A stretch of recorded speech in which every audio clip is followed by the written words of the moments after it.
बिस्मिल्लाहिर्रहमानिर्रहीम। नाजरीन अस्सलामुअलैकुम। आपकी मेज़बान फ़रज़ाना चौधरी हाज़िर है। आज हम आपकी मुलाकात बैनुल अक़वामी शोहरत याफ्ता कव्वाल और गुलूकार शेर मियां दाद से करवाएंगे। कव्वाल और गुलूकार शेर मियां दाद को फ़न विरसे में मिला। इनके आबाओ अजदाद ने कव्वाली के फ़न में खूब शोहरत कमाई। आज शेर मियां दाद अपने वरासती फ़न को ज़िंदा रखे हुए हैं। शेर मियां दाद बतौर कव्वाल और गुलूकार शोहरत की बुलंदियों को छू रहे हैं। नाजरीन, आपकी शेर मियां दाद से मुलाकात से पहले गुजारिश है कि आप हमारा चैनल सब्सक्राइब करें, लाइक करें और बेल आइकॉन को दबाएं ताकि हमारी हर नई वीडियो आप तक पहुंच सके। आइए अब आपकी मुलाकात बैनुल अक़वामी शोहरत याफ्ता कव्वाल और गुलूकार शेर मियां दाद से कराते हैं। अस्सलाम वालेकुम शेर मियां दाद साहब, कैसे हैं आप? वालेकुम अस्सलाम, अल्लाह का शुक्र। आप सुनाएं कैसे तबीयत हैं? आपकी ठीक ठाक है? अल्हम्दुलिल्लाह। अच्छा, हम आपके इब्तदाई सफ़र से शुरू करेंगे। कव्वाली का फ़न आपको विरासत में मिला, जी, आप इस तरफ शौक़ से आए या विरासती रवायत थी इसको लेकर चले? देखिए शौक़ तो मुझे नहीं था शुरू से, यानी जैसे बचपन था और मैं कभी भी नहीं ये सोच सकता था कि मैं गाऊंगा और मैं बड़ा एक शाय बच्चा था, स्कूल में जाता था तो बस मैं यही कहता था कि मुझे कोई फरमाइश ना कर दे कि इतने बड़े ख़ानदान का बच्चा है। और वो बस मेरे का पीरियड होता था उसमें भी मास्टर साहब कहते थे ना उठ के सुनाएं कुछ, तो मैं डरता ही रहता था। बस ये मालिक की करम नवाजी है और इसमें विरासत का जो तल्लक है ये वो अब पता चला कि जो ब्लड में जिस तरह चलता आ रहा है हमारे ख़ानदान से, तो वो कितना उसका गेन होता है इंसान को, और ये विरासती है और अल्लाह का बहुत शुक्र है। तो कोई वालिद साहब ने इस तरफ राग़िब किया या फिर कह रहे हैं कि शौक़ नहीं था? नहीं, राग़िब नहीं किया। उनकी, मेरे वालिद साहब की तो यही ख्वाहिश थी कि हम पढ़े लिखे, उस वक्त बहुत होता था इंजीनियर डॉक्टर और ये और वो बने, तो पापा का नहीं था कि ये इधर आए, इस फील्ड में आए। क्योंकि इसमें मैं आपको बताता हूँ, इसमें मैं जिस तरह मेरा बेटा उबैद अली ख़ान है जी। तो अब मैं थोड़ा सा ये कहता हूँ कि जो हमने स्ट्रगल दौर में परेशानियाँ उठाई हैं ना, वो बच्चे नहीं उठा सकते, क्योंकि उन्होंने जब पैदा हुआ तब देखा, इज़्ज़त देखी, दौलत देखा, शोहरत देखी, तो हमने तो वो वालिद साहब इसलिए जिस तरह मैं अपने बच्चे के लिए सोचता हूँ, लेकिन उनका अंदर ये तो था ना कि मैं मियां दाद खान हूँ और ये मेरे बेटे हैं, जब ये गाएं तो लोग कहें मियां दाद खान के बेटे बहुत अच्छे हैं। ये तो हर बाप की एक होती है ना, और बाप एक ऐसा रिश्ता है जो चाहता है कि उसका बेटा आगे निकल जाए, उससे भी ज़्यादा उसका नाम हो। तो राग़िब, जो मैं सच्ची बताऊँ मैं इतना नहीं था, लेकिन जब 85 में मेरे वालिद साहब उस्ताद मियां दाद खान साहब वफ़ात पाई उन्होंने, तो फिर पीछे ना हमारे भाई बड़े उस्ताद बदर मियां दाद खान साहब, तो उनके साथ 5-7 साल या 10 साल मैंने कव्वाली की। और फिर वो एक जो था ना जिसको हम पंजाबी च कहने झाका, तो वो फिर उतर गया। तो उसके बाद 1996 में मैंने इंडिपेंडेंट जब बदर मियां दाद खान साहब लाहौर आ गए, तो मैं फिर पाक वतन शरीफ, मैंने कहा जी मैं तो बाबा साहब में जाऊंगा, बाबा फरीद सरकार की ड्यूटी दूंगा। मेरी वालदा भी उधर ही थी, तो मैंने फिर जाके बाबा साहब की ड्यूटी दी। तो बस ये मैं यही समझता हूँ और हर इंटरव्यू में तकरीबन ये कहता हूँ कि जब अल्लाह ने किसी को मंजिल अता करनी हो तो पहले राहें उसके लिए हमवार करते मेरे अल्लाह पाक की। अच्छा, तो आपको इससे लगाव कब महसूस किया कि मुझे तो इससे लगाव हो गया इस कव्वाली से? लगाओ जब ज़ाहिर जब पैसे आए और इज़्ज़त मिली तो लगाव हो गया। पहले तो यही था कि ऐसा दौर गुज़रता है इंसान से कि मैं वो बता ही नहीं सकता कि कितना दर्दनाक वो होता है कि जब किसी का नाम ना हो तो वो कहीं परफॉर्म कर रहा हो, ऊपर कोई नाम वाला बंदा आ जाए तो वो लोग उसके ऊपर से गुजर जाते हैं जो बेनाम होता है उस वक्त। तो ये चीज़ें बड़ी मैंने देखी हैं, ऐसा हुआ है कि मैं गा रहा हूँ और कोई नामवर पार्टी आ गई है तो लोग मेरे ऊपर से गुजर गए हैं, वो आ गए जी, वो आ गए जी, वो आ गए जी।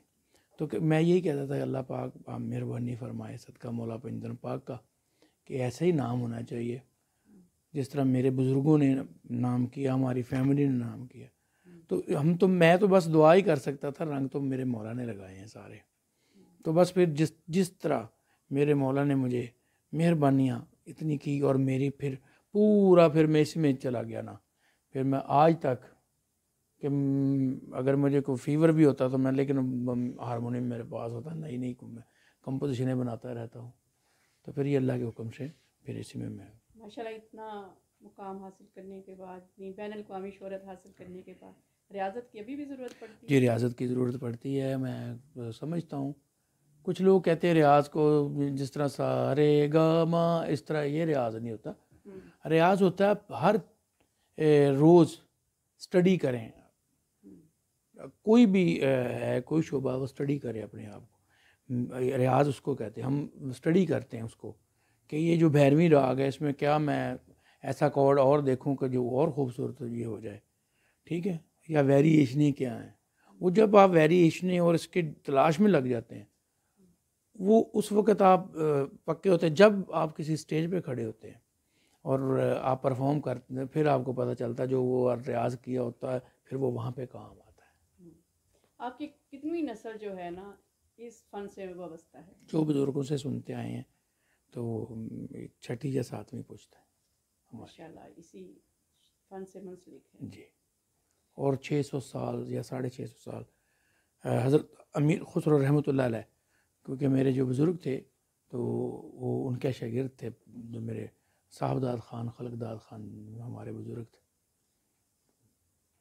तो अब आप जो है चाहते हैं कि आपके बेटे भी इस फील्ड में आएँ? जी मैं चाहता हूँ, मेरा दिल करता है ये भी गाए और मेरे से ज़्यादा अल्लाह करे इसका नाम हो। और वो सुनता भी है, अच्छा सुनता है उबैद अली ख़ान, तो गाता है लेकिन हिडन होके ना, एक ही बेटा है जी बड़ा है, और वो फिर हिडन होके ना उससे थोड़ा थोड़ा गुनगुनाता तो है, मैं सुनता हूँ। तो मैंने सोच रखा है कि अल्लाह करे जब मेरे मालिक ने उसको मंजिल देनी है तो उसके लिए राह भी बनाएंगे, नई नस्ल तैयार कर रहे हैं इंशाल्लाह इंशाल्लाह। अच्छा, कब आपको लगा कि मियाँ दाद शेर मियाँ दाद हिट हो गए? अच्छा, ये मुझे ना, मैं ना लोगों से कहता हूँ कि ख्वाब देखा करें, क्योंकि जब बंदा ख्वाब देखता है तो फिर एक ज़ात सामने आती है, वो है अल्लाह पाक की, क्योंकि ख्वाब अल्लाह के सिवा किसी ने सच नहीं करने होते। तो मैं ख्वाब बड़े देखता था और ऐसे ही होता था कि मैं जा रहा हूँ, दुनिया इस तरह पीछे है, ये इस तरह के देखता था। तो वो जब वो पूरे नहीं होते थे तो अपने रब से फिर अर्ज़ करता था, कभी रो के कभी किस तरीके से, कि अल्लाह पाक आप मुझे मेहरबानी फरमाएं और इज़्ज़त दिलाएं मेरे जग में। तो मेरे मालिक ने फिर मेहरबानी फरमाई। तो पहला कैसेट किया वो था असा ते फरीद नाल दिल ला लिया, जो कुछ मंगया सी इत्थों पा लिया।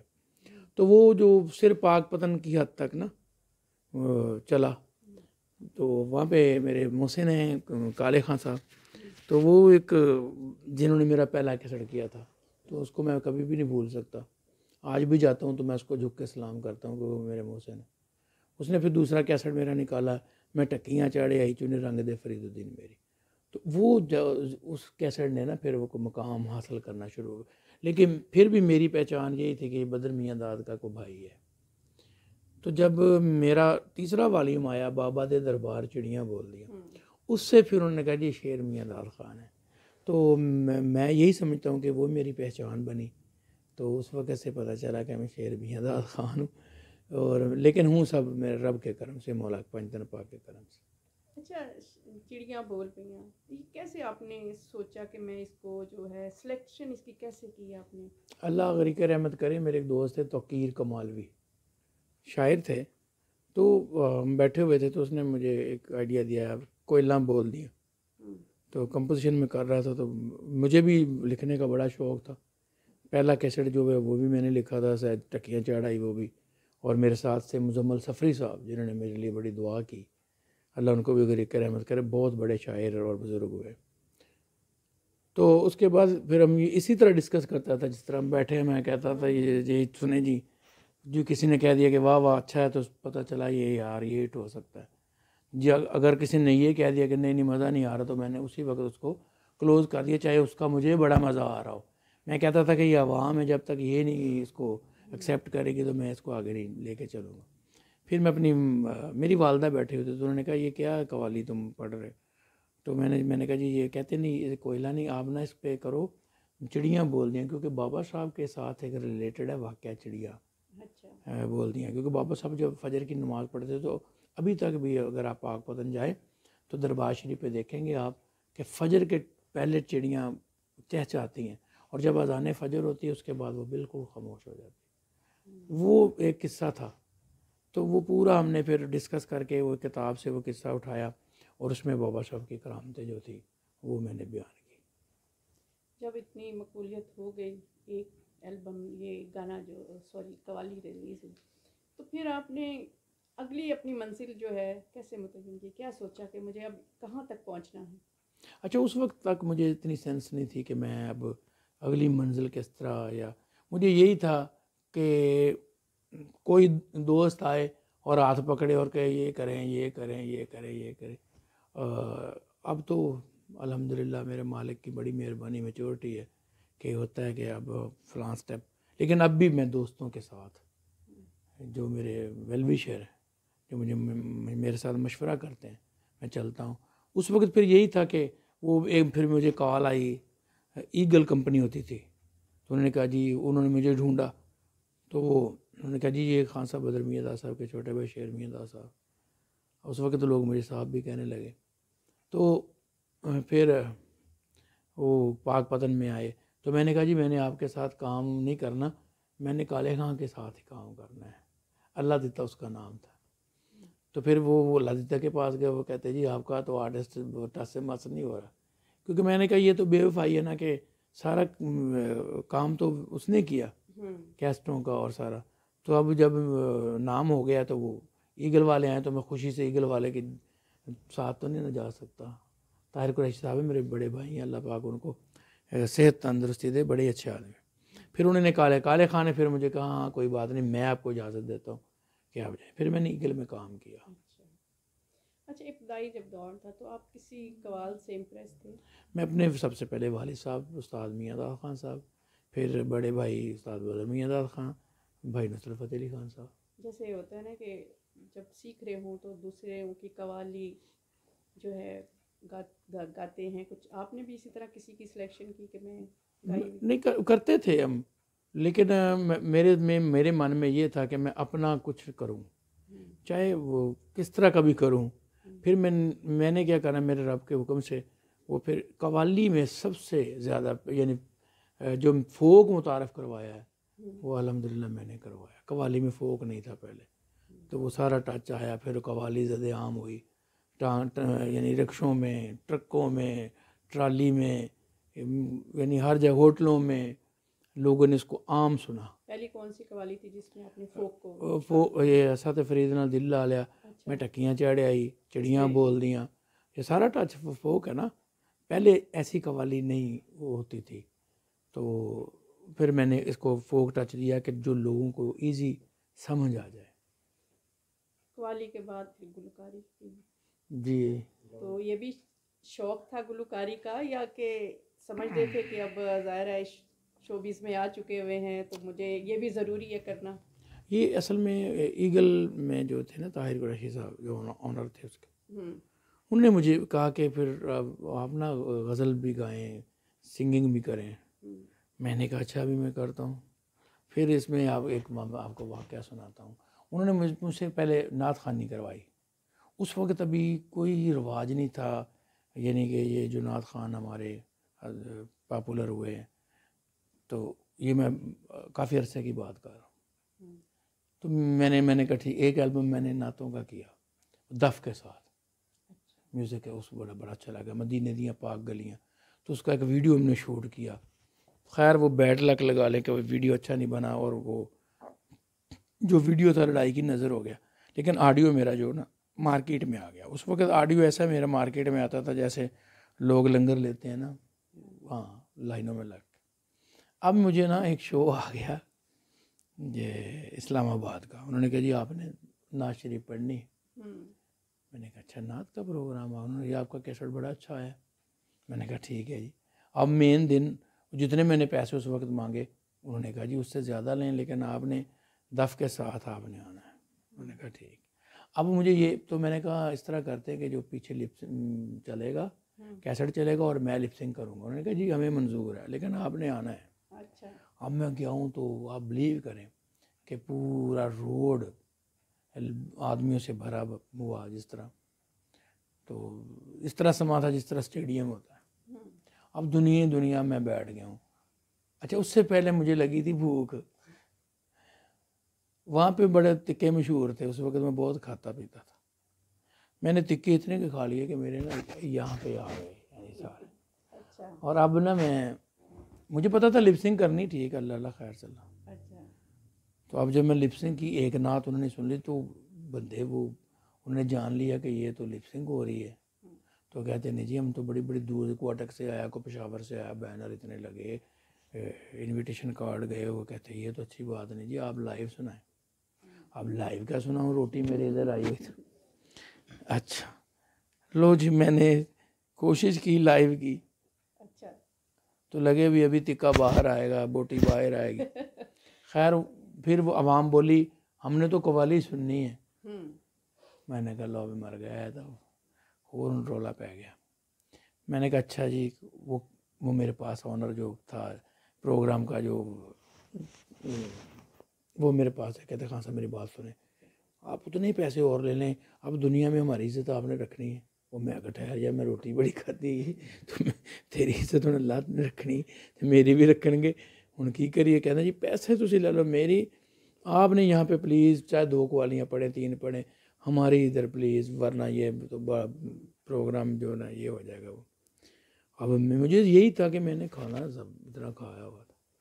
खैर जी, मैंने अपने शागिर्दों को कहा कि मैं सिर्फ मुँह हिलाऊंगा तो तुमने गाना है, सुन रहा हूँ। हाँ, आइटम मेरे वही थे, चिड़ियाँ बोल दी और सारे, लैला 11वीं वाले दिन नसीबा खोल दे मेरा। अब जी अच्छा, सडनली इस तरह हुआ कि हमारी किस्मत अच्छी कि गाड़ी में हमेशा मेरे हारमोनियम रहता है। तो उस दिन गाड़ी में हारमोनियम भी था और रिदम वाला भी था, ठीक है। वो 4 लोग हमने तो इसलिए किया ना कि दफ पे बस इस तरह करते रहेंगे, मैं पढ़ता रहूँगा। खैर वो कवाली शुरू, अब मैं ऐसे कर रहा हूँ, हाँ तो कर वो रहा है तो मैं पूरा एक्शन कर रहा हूँ साथ। अच्छा। लोगों ने कहा नहीं जी हाँ खुद गाएं खुद गाएं। खैर जी उन्होंने मुझे गवाया फिर जी, तो वो वाक़या कभी नहीं मैं भूल सकता। उसके बाद ज़िंदगी में आज तक मैंने पहले नहीं खाना खाया।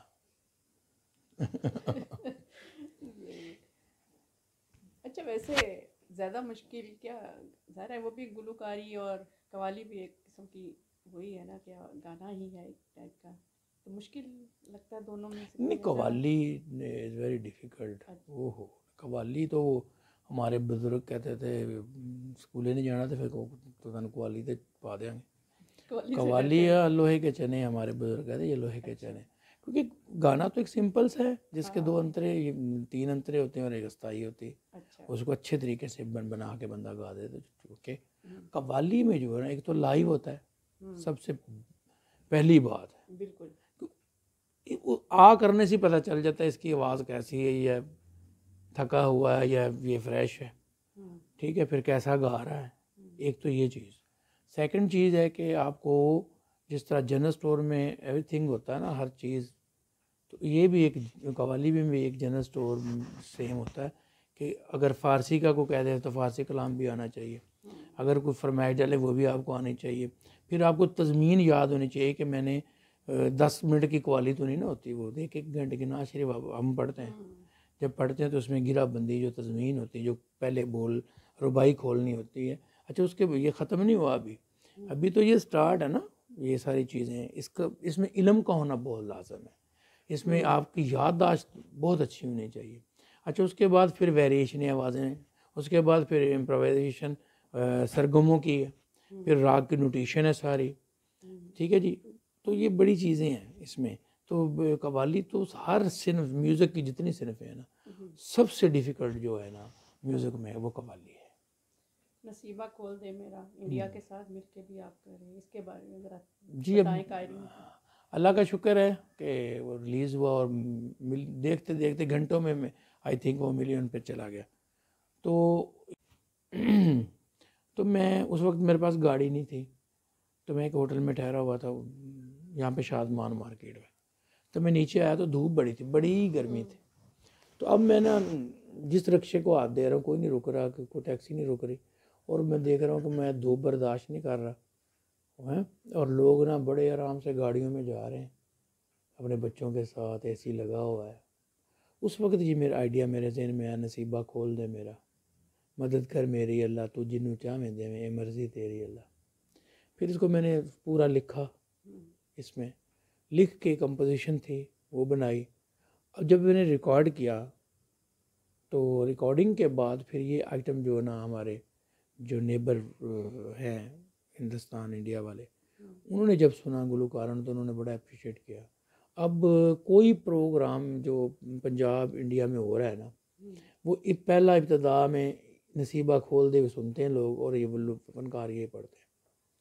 उसके बाद मुझे मास्टर सलीम साहब हैं, बहुत अच्छे गुलकार हैं माशाल्लाह, सिंगर है, वैसे तबीयत के भी बहुत अच्छा है। तो उसका फ़ोन आया मुझे, तो उन्होंने कहा कि खान साहब जी, महाराज जी, मैं कहा हाँ जी, तुहाडा मैं एक आइटम में बड़ा मैनू अच्छा लग रहा है, तो इन्हों रिकॉर्ड ना करिए। तो मैंने कहा हाँ करें भाई, ये मेरे लिए एजाज़ की बात है, आप खुद इतने अच्छे हैं सारे यार। तो फिर हमने रिकॉर्डिंग की।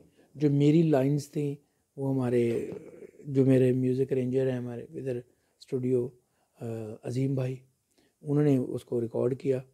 रिकॉर्ड करके मेरी लाइंस जो है भाई उनको इंडिया में हमने भेजी।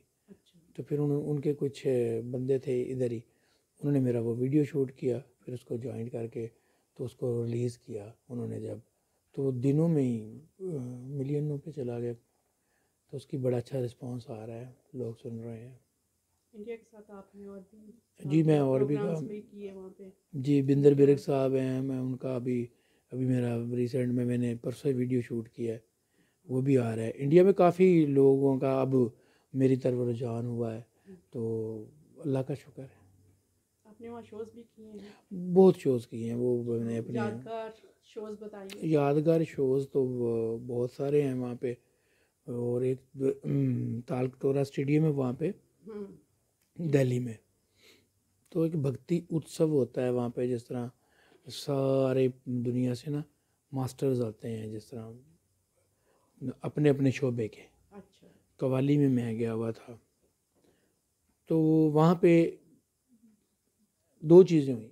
एक तो उन्होंने कहा जी आपने आरफाना कलाम जो है शाह हुसैन, मियाँ मोहम्मद बख्श, बाबुल्ले शाह, बाबा फरीदुद्दीन, बस यही पेश करना। मैंने कहा जी पहले तो मैं नात पढ़ूँगा, बीएंगे मुसलमान, हमें मोहब्बत है अपने नबी पाक हज़ूर सल्लल्लाहु अलैहि वसल्लम आका से। तो मैंने वो जब नात पढ़ी तो मेरा टाइम टोटल ना 40 मिनट्स था। तो जब मैंने नात शरीफ पढ़ी तो आपको पता वो 25 मिनट तो लग ही गए। तो जब मैं उसको क्लोज़ कर रहा हूँ तो वो संजीव भार्गव उसका नाम था हमारे प्रमोटर, तो वो भागे भागे आए, कहते प्लीज़ इसको बंद ना कीजिएगा, टाइम आप और ले लें, लेकिन मुझे लग रहा है कि मेरे स्टेडियम में कुछ रहमत बरस रही है। तो वो जो चीज़ें हैं इस तरह की, वो मैं इमोशनल भी हो जाता हूँ, कभी रो भी पड़ता हूँ। ये वो कहते हैं ना, ये सब तुम्हारा कर्म है आका के बात अब तक बनी हुई है। और उसके बाद उन्होंने वो उस भक्ति उत्सव की एक चीज़ है कि लोग इतना पिन साइलेंट सुनते हैं ना कि बिल्कुल जब कोई फ़नकार आइटम ख़त्म करता है उसके 3-4 सेकंड बाद फिर वो क्लैप करते हैं। अच्छा, जब हमारी कवाली शुरू हुई तो उसमें धमाल, जब हमने बाबा साहब का आइटम था गनशकर बलियां दा राजा, नेट पे भी है अभी, झूलेलाल, तो बेसाख्ता उन्होंने तालियां बजाई साथ हमारे। ये संजीव भाई कहते थे ये रिकॉर्ड कायम हो गया जी। वो नेहरू पार्क की मैं बात आपको कर रहा हूँ, जहाँ पे फिर दोबारा गए हम। तो ऐसे वाक़यात होते रहते हैं जो फिर अनफॉरगेटेबल होते हैं। फिल्मों में भी कोई म्यूज़िक देने का? मैं फिल्म वाघा फिल्म बनी, उधर गुरमीत सिंह सोडी साहब थे उस वक़्त, तो मैं अपना क्या इनका लुधियाना में जाके मैंने इसका म्यूज़िक दिया सारी फिल्म का। मेरे साथ कीटू सिंह थे जो उसको म्यूज़िक उसका कर रहे थे पहले, फिर जब मैं शामिल हो गया फिर मैंने भी अपनी कंपोजिशनें दी, उसमें मेरी कवाली भी थी। तो हुआ क्या कि इधर जनरल परवेज़ मुशर्रफ साहब थे उस वक़्त, तो प्रोग्राम था गवर्नर हाउस में, खालिद मकबूल साहब थे गवर्नर उस वक़्त। तो ऑर्डर आ गया जी शेर मियां साहब आपको याद कर रहे हैं। फिर वो फरीदकोट में उसकी फिल्म बंदी होनी थी मेरी कवाली की। जो फिर ना हो सकी तो हमने फ़ौरन ही, मुझे फ़ोन आया उस्मान पीरज़ादा, सदान पीरज़ादा भाई का, फैज़ान भाई का, अच्छा। कि आप सब कुछ छोड़ के वापस आ जाएं। खैर मैं आ गया। इस तरह मैंने इंडिया की फ़िल्म में भी काम किया। अभी डेविल इन एक थी, बॉलीवुड का भी? नहीं हॉलीवुड की नहीं किया मैंने, नहीं हॉलीवुड में नहीं अभी किया। इंडिया की एक पिक्चर थी, तो उसका मैंने 2 गाने जाके दुबई में, शारजा में एक स्टूडियो है जहाँ ये सारे रिकॉर्डिंग करते हैं, आतफ वगैरह। कौन से गाने को याद? वो आ जाएंगे मुझे याद, वो अब मैं आपको एंड पे सुना दूँगा। आपने कुछ फनकारों के साथ भी काम किया है? होते हैं सर, लोग मंगते हैं रब को दुआवा, मैं माया तेरी खैर मंगदी, था वो पंजाबी में ही, तो मैं आपको सुना दूंगा। अच्छा अब कहने क्या उनके सवाल? और फनकारों के साथ भी तो आपने बनाए हैं, वीडियो भी बनाए हैं उनके हवाले, किसके साथ काम करना बहुत अच्छा लगा मुझे आपको? सब, मैं पता क्या, जब मेरा जो सूफी स्टूडियो आया पिछला, जो जिसका सारा म्यूज़िक अरेंजर अजीम अमीन साहब ने दिया, उसमें मेरे साथ नासिर बिराज साहब थे, इंजमाम इंजी, आरफ भट्ट और फरहाना मकसूद। तो मैंने सबके साथ काम किया, सब भी बहुत अच्छे हैं, तो हमें बहुत अच्छा रिस्पांस मिला। हमारा स्टूडियो कामयाब गया, जिसमें मेरा गाना था यार यार क्या ना ऊंची पहाड़ी, वो इश्क़ मुजस्सम जो था, जो अभी तक मैं माशाल्लाह पढ़ता हूँ, लोग मुझसे सुनते हैं, तो इश्क़ मुजस्सम बहुत अच्छा मेरा गया स्टूडियो में। यानी तकरीबन हमारा सारा स्टूडियो जो सुपर हिट तस्बीदा मन का, छल्ला और बुलिया, सारा स्टूडियो हमारा हिट अल्लाह पाक की रहमत से हुआ। और मैं ये समझता हूँ, जब भी कोई फ़नकार मुझे कहता है तो मुझे अपनी याद आती कि इसी तरह मैं भी लोगों से कहता था कि यार कुछ हो जाए। तो फ़नकार जो बड़े होते थे वो हमेशा कहते थे अच्छा यार करांगे, या किसी ने कहना इसने मुझे कहा क्यों है, तो कोई नहीं करता था। आप लेकिन क्या सोचते हैं आप मैं ये सोचता हूँ कि शायद इसकी वजह से मेरा मुकद्दर जाग जाए, तो ऐसा हुआ भी है। अच्छा। ऐसा हुआ भी है। तो कभी भी किसी को हकीर नहीं समझना चाहिए, कोई हकीर नहीं होता, अल्लाह के बंदे हैं सारे। तो अगर किसी का एक आइटम चल गया तो उसको थोड़ा सा हज़म करना चाहिए कि कोई बात नहीं, अगर किसी का नहीं चला तो अल्लाह चलाने वाला, अगर वो चला देगा फिर अब उसको घर बैठ के आप देखोगे, ठीक, उस वक्त आप पुराने हो जाएगा, वो नया हो जाएगा, फिर क्या करोगे? तो इसलिए अल्लाह से डरना चाहिए और बंदों से प्यार करना चाहिए। बैरून ममालिक भी आप लोग शोज़ वगैरह किए? जी जी हाँ जी, यूरोप। तो वहाँ के जो ऑडियंस और यहाँ की ऑडियंस में क्या फ़र्क दिखा? वहाँ की ऑडियंस देखे वो रिदम समझती है, ठीक है, उन्होंने आना होता है, कोई भी फ़नकार आए अगर वो ओपन हो रहा है प्रोग्राम तो, वरना हमारे ही होते हैं इंडो पाक के सारे गए हुए, और जिसकी घर बेइज्जत होती है उसकी बाहर भी होती है। जब कोई पोस्टर पे नाम आता है अल्लाह के हुक्म से किसी भी फेमस आदमी का जिस पे अल्लाह की रहमत है, तो लोग इकट्ठे हो जाते हैं। सॉरी, कवाली सुनते हैं? अंग्रेज़ आ जाते हैं, जिस तरह हम स्टेज लगा हुआ बीच पे, तो अंग्रेज़ तो बड़ा इसमें कहते हैं, वो तो उनके लिए तो ये समझ रहे हैं कवाली हो गई या म्यूज़िक हो गया, वो तो दिलदादा होते हैं इस चीज़ के। गाना, हाँ जी, वो आया जी, एक वाक़या था, लेकिन वो भी मेरा समझने आरफाना ही वाक़या है कि एक लेडीज़ हैं तो मुझे देख रही हैं बड़े गौर से, और मैं पढ़ रहा हूँ मन कुन तो मौला, ये नॉर्वे की बात है। तो उनके पास बेबी है वॉकर में, या क्या कहते हैं उसको, तो अब वो मुझे देख रही बहुत, तो मैं उसकी तरफ इतना नहीं देख रहा। मैंने कहा ये तो बहुत गौर से देख रहे हैं मुझे, तो अब मैं थोड़ा सा देखता हूँ, फिर मैं सीधा कवाली शुरू, फिर मैं कहता था अब तो नहीं देख रही, लेकिन वो स्टिल ऐसे। खैर कवाली ख़त्म हुई, बिहाइंड स्टेज उतरा तो वो पीछे पीछे मेरे, मैंने आगे आगे। कंफ्यूज तो नहीं हुए? हो गया था ना, क्योंकि देखे ना, एक बंदा इस तरह देख ही जा रहा है, कुछ या तो कुछ कहे। अच्छा उसकी वो नॉर्वेजन थी, बल्कि उतना समझ, वो मुझे रोके, मैंने फ़ोन किया, वहाँ पे खालिद सलीमी साहब होते थे जो हौसले मेला करवाते थे, तो मैंने कहा जी ये मामला है, मैं अकेला हूँ, पीछे वो औरत है, तो अब किसी को भेजें। तो वो एक फ़ौरन उनके वायरलेस सिस्टम होता था जो उधर स्टेज के ऊपर ना गार्ड शार्ड खड़े होते हैं ना, या तो उन्होंने मेरे पास भेज दिए। उन्होंने फिर उससे बात की, उसने कहा नहीं मैं कुछ नहीं, सिर्फ मैं इसको एक चीज़ बताना चाहती हूँ। वो मुझे जानती नहीं थी, नहीं वो मुझे नहीं जानती थी, वो कहती थी कि मैं पहले, वो मुसव्वरा थी, ईरान से तल्लुक़ था उसका। तो उसने जब वो मुसव्वरा इतनी बड़ी थी कि जब नॉर्वे में आके अपनी पेंटिंग दिखाई तो वो नॉर्वे का जो बादशाह था ना, किंग, उसने उसको सिटीज़न बना लिया कि आप नॉर्वे में आप हमारे पास आ जाए। वो कहती जब मैं ईरान में थी तो मैंने ख्वाब में ये बंदा देखा और ये यही कवाली पढ़ रहा था। तो जब मैं तो बेबी को लेके इधर आई हूँ बीच पे, जब मैंने वॉइस वो देखी अली, इसने कहा, तो ये तो मेरे बिल्कुल ख्वाब वाली कवाली कौन सी थी? मन कुन तो मौला। अच्छा। तो कहती ये तो वही तो मैंने बेबी को उसी तरह लिया और मैं सिर्फ वॉइस सुनती सुनती पहुंच गई हूँ। मुझे नहीं पता ये बंदा कौन है, कहाँ रहता है, मेरे जो ख्वाब में आया था ये वही है। तो फिर मैं भी रोने लग गया। मैंने कहा मेरी इतनी मंजूरी कि मौला का कलाम ये कह रही कि अली अली कर रहा था, मन कुन तो मौला पड़ेगा। तो कहते ख्वाब में मुझे किसी बुज़ुर्ग ने या वो जो अपनी ज़ुबान कह रहे इशारा किया ये तुम्हें मिलेगा और ये मन कुन तो मौला गाता हुआ मिलेगा। तो ऐसा ही मुलाकात।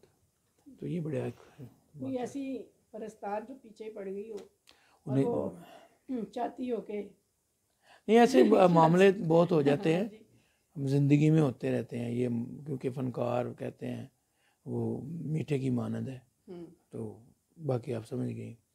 तो इससे बचना पड़ता है हमें, हाँ, अपनी इज़्ज़त के लिए, अपने ख़ानदान की इज़्ज़त के लिए। तो अल्लाह पाक ने मेहरबानी फरमाई। वाक़या तो बहुत हुए हैं ऐसे। कभी दिल के हाथों मजबूर नहीं हुए? नहीं जी, नहीं, कभी भी नहीं हुआ। वो मैं आपको बताता हूँ उसकी मेन रीज़न क्या है कि ये जो म्यूज़िक है ना, जब इससे लगाव हो जाता है ना, फिर इससे बढ़ के कुछ लगता ही नहीं है। ठीक है, तो शायद हम इसलिए बच गए कि हम म्यूज़िक से प्यार करते थे। तो मैं अब चाहूँगी कि आप अपनी पसंदीदा कुछ कवालियों के बोल और कुछ गानों का स्पेशली पेश करें। गानों का जो ट्रेंड है ना, मेरी बात सुने, ये हम अजीम साहब के स्टूडियो में बैठे हुए थे और एक मेरी ऑलरेडी ट्यून थी, बाबा दा साया में साढ़े सिर ते रवे। तो ऐसे ही ना सारे कहने, हम खड़े हुए थे तो काम कर रहे थे, तो मैंने कहा यार ये अगर इस पर कुछ लिखा जाए, तो सारे कहने के ठीक है खान साहब लिखें कुछ। तो इसमें मैंने लिखा, मेरा ढोला डाडा सोना ये जिया ना को होना, असा रामा च खड़ोइए यदि तक ना पवे ढोले नू काला सूट सोना लगे। तो जब लगा सबने कहा ये तो बहुत अच्छा है, ये तो बड़ा अच्छा। और जब मैंने वो वैसे गुनगुनाया तो बड़ा ही अच्छा लगा। फिर उसके अंतरे भी मेरा रब जानता, उधर खड़े ही खड़े 10 से 15 मिनट या जो जितने भी मेरा रब जानता कि वो ऐसे लिख लिए। अब गाना रिकॉर्ड हो गया, गाना रिकॉर्ड हो रहा है तो अजीम साहब मुझे रोज़ कह रहे हैं कि इसका वीडियो बना लें, खान साहब गाना बड़ा अच्छा है। कभी मेरा ड्राइवर मुझे कह रहा है, कभी मुझे कोई मेरे साथ मशवरा देना। अब मैं इस मामले में लेज़ी था और कुछ सोचता था कि मैं एक कवाल हूँ और मैं क्या करूँ, ये गाने में किस तरह मैं खड़ा हो जाऊँ किसी लेडीज़ के साथ, और ये सोच सोच के फिर मुझे एक दिन सब ने मिल के कहा कि खान साहब ये कोई और कर लेगा, फिर आपने पछताना है। फिर मैंने अजीम साहब को कॉल की, तो फिर अजीम साहब ने कहा ठीक है आप डॉली जी को कॉल करें। फिर मैं उनका भी थैंकफुल हूँ कि डॉली जी ने फ़ौरन कहा हाँ मैं आती हूँ, किधर करें। फिर हमने एक जगह पे उसका वीडियो बनाया और उसके डायरेक्टर भी अजीम भाई थे। तो वो वीडियो फिर अगले दिन 2-3 दिन में हमने उसको रिलीज़ किया। तो अल्लाह पाक ने बिगड़ी बना दी कि वो हर तरफ इस वक्त है ही वो है। तो क्योंकि मैं उस गाने को मानता हूँ, कोई मुझे लाख कह रहे कि आपका गाने बड़े चल रहे हैं, जब तक मैं खुद किसी रिक्शे में, ट्रक में, किसी फंक्शन में, किसी गली में ना सुनूं तो मैं नहीं समझता कि वो चला। लेकिन उसको तो मैंने जगह जगह सुना। फिर उसके बाद हमने गाना रिकॉर्ड किया, बहुत यार बना के की करने, यार एक कोई होवे थे चंगा हो, वो भी मिलियंस पे चला गया माशाल्लाह, लोगों ने बड़ा अप्रिशिएट किया। इससे अब क्या है कि अब मैं दोबारा सूफी स्टूडियो जो सीज़न 2 है वो भी कर रहा हूँ, लेकिन अब इस अंदाज से हम करेंगे कि जिस तरह फ़नकार मेरे पास हम एक आइटम कर लिया करेंगे, जब हमारे इस तरह आइटम पूरे हो गए 12-14 जो भी, फिर हम एक दिन रखेंगे तो वो सेट लगा के और वो स्टूडियो करेंगे। वो मैंने आपसे कहा था कुछ हो जाए कवाली। सुन मेरी भी फरियाद या अल्लाह,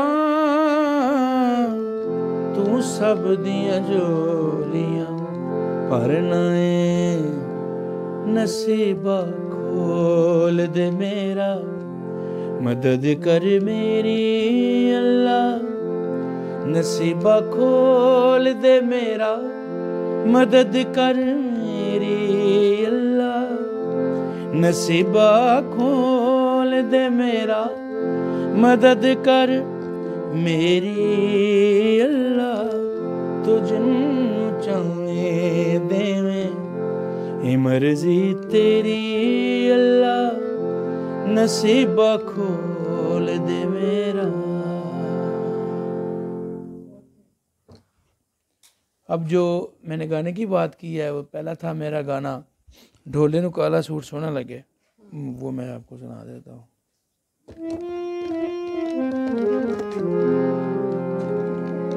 ठीक है बस।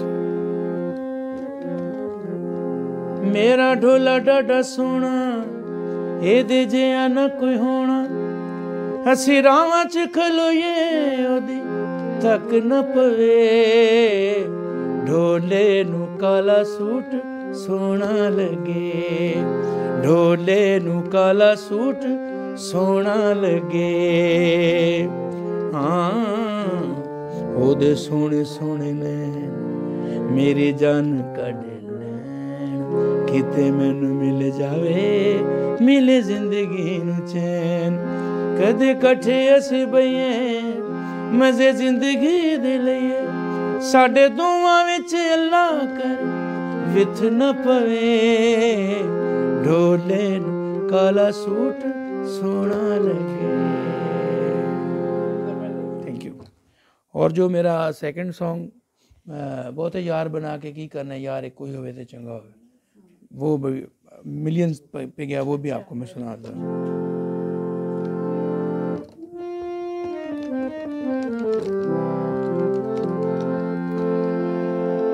बहुत यार बना के की करने यार को होवे ते चंगा होवे, यार को होवे ते चंगा होवे, यार चंगा होवे।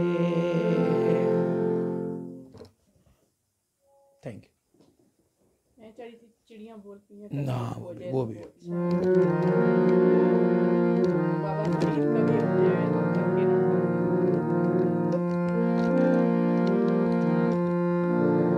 कवाली जिससे मेरा अल्लाह पाक ने मेहरबानी फरमा के नाम पे हुआ दुनिया में, तो वो थी बाबा दे दरबार चिड़ियां बोल दियां। मैं आपको सुना तो पहले बोल दियां मेरे बाबा दे दरबार चिड़ियां बोल दियां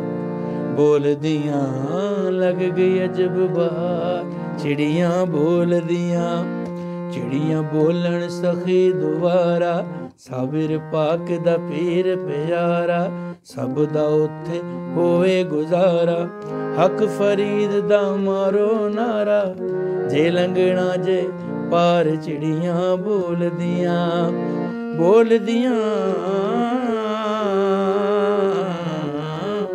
बाबा दे दरबार चिड़ियां बोल दियां। शुक्रिया। दिनों वाक़या हुआ रहा दे अल्लाह ताला ने एक किस्म का आपको दोबारा जी ज़िंदगी दी। भाई बड़े अल्लाह का शुक्र। परस्तारों की दवाएं थी आपकी। सोशल मीडिया पे बड़ी अजीब खबरें आई जो कि पसंद नहीं की गई। आप इस बारे में क्या कहेंगे और अब क्या है इस केस की अपडेट्स? केस में पहले तो मैं अपने रब का शुक्र अदा करूँगा जिसने मुझे ज़िंदगी अता की। तो साबित हुआ ना कि मेरे रब के हाथ में सारा कुछ है। उसने मुझे जब ज़िंदगी अता की तो मैंने अपने रब का शुक्र अदा किया। फिर उन लोगों का जिन्होंने मेरे लिए खुसूसी दुआएं मांगी, जो मेरे रिश्तेदार में नहीं थे, तो इतना प्यार मैंने कम देखा। फिर जब मैं सेहतमंद होकर जब घर आया तो मुझे पता यानी चला क्या कि हासद बहुत इतने से हैं मेरे, लेकिन मेरे दुआओं वाले लोग बहुत ज़्यादा हैं। तो अल्लाह की करीमी है, ये मुझ पे ख़ास इनायत है, मैं बहुत खुश नसीब हूँ।